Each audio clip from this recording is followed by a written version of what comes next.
Ang sulat ni Judas. Mula kay Judas, alipin ni Jesucristo at kapatid ni Santiago, para sa mga tinawag ng Diyos, mga nabubuhay sa pag-ibig ng Diyos Ama at sa pag-iingat ni Jesucristo. Sumagana nawa sa inyo ang habag, kapayapaan at pag-ibig. Mga binamahal, ang nais ko sanang isulat sa inyo'y ang tungkol sa kaligtasang tinatamasa nating lahat. Ngunit nakita kong ang kailangang isulat sa inyo'y isang panawagan na ipaglaban ang pananampalatayang ipinagkaloob minsan at magpakailanman sa mga banal. Sapagkat lihim na nakapasok sa inyong samahan ang ilang taong ayaw kumilala sa Diyos. Binabaluktot nila ang aral tungkol sa kagandahang loob ng Diyos upang mabigyang katwiran ang kanilang kahalayan. Ayaw nilang kilalanin si Jesucristo, ang ating kaisa-isang puno at Panginoon. Noon pa mang unay sinabi na ng kasulatan ang parusang nakalaan sa kanila. Kahit na alam na ninyo ang lahat ng ito, ibig ko pa rin ipaalala sa inyo na matapos iligtas ng Panginoon ang bansang Israel sa lupain ng Ehipto, pinuksa niya ang mga taong hindi nananalig sa Kanya. Alalahanin din ninyo ang mga anghel na hindi nanatili sa kanilang dating kalagayan at kapangyarihan. Sa halip ay iniwan ang kanilang tahanan. Kaya't sila'y ginapos ng Diyos ng di mapapatid na tanikala at ibinilanggo sa puso ng kadiliman hanggang sa hatulan sa dakilang araw ng paghuhukom. Alalahanin din ninyong ang Sodoma at Gomora at mga karatig lungsod ay nalulong sa kahalayan at di karaniwang pagnanasa ng laman. Kaya't sila'y pinarusahan sa apoy na di namamatay bilang babala sa lahat. Ganyan din ang mga tao ito. Dahil sa kanilang mga panaginip ay dinudungisan nila ang kanilang sariling katawan. Hinahamak nila ang kapangyarihan ng Diyos at nilalait ang mararangal na anghel. Kahit si Miguel na pinuno ng mga anghel, nang makipagtalo siya sa dyablo tungkol sa bangkay ni Moises, ay hindi nangahas gumamit ng paglapastangan. Ang tanging sinabi niya ay, "Parusahan ka ng Panginoon." Ngunit nilalapastangan ng mga taong ito ang anumang di nila nauunawaan.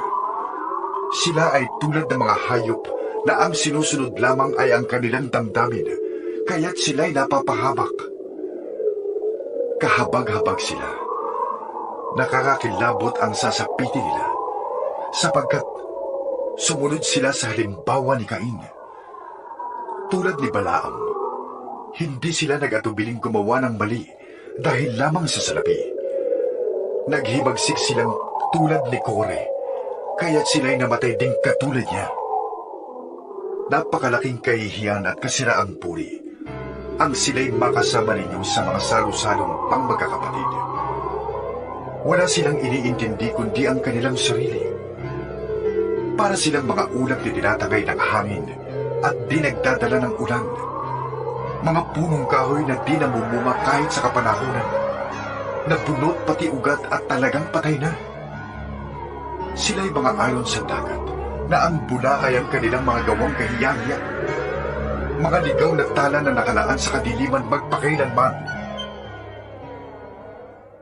Tungkol din sa kanila ang pahayag ni Enoch, nakabilang sa 7 salinlahi mula kay Adan. Sabi niya, "Tignan ninyo, dumarating na ang Panginoon kasama ang kanyang libu-libong mga anghel upang hatulan silang lahat. Paparusahan niya ang lahat ng ayaw kumilala sa Diyos dahil sa kanilang mga kasamaan at paglapastangan sa Diyos." Ang mga taong ito'y walang kasiyahan, mapamintas, alipin ang kanilang masasamang lasa, mga hambog, at sanay na sanay mambola para makuha ang gusto nila. Mga minamahal, alalahanin ninyo ang sinabi ng mga apostol ng ating Panginoong Jesucristo.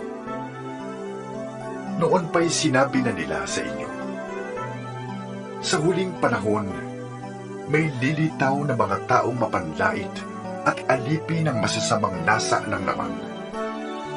Ito ang mga taong lumilikha ng pagkakabahabahagi, mga taong alipin ng kanilang masasamang lasa at hindi pinapatnubayan ng Espiritu.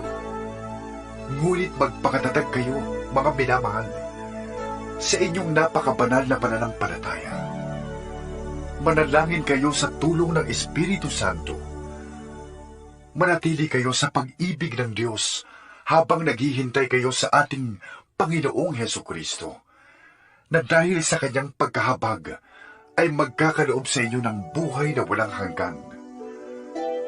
Kahabagan ninyo ang mga nag-aalinlangan. Sagipin ninyo ang mga nasa apoy. Ang iba na may kahabagan ninyo, ngunit mag-iingat kayo. Kasuklaman ninyo pati ang mga damit nilang nadumihan dahil sa kahalayan.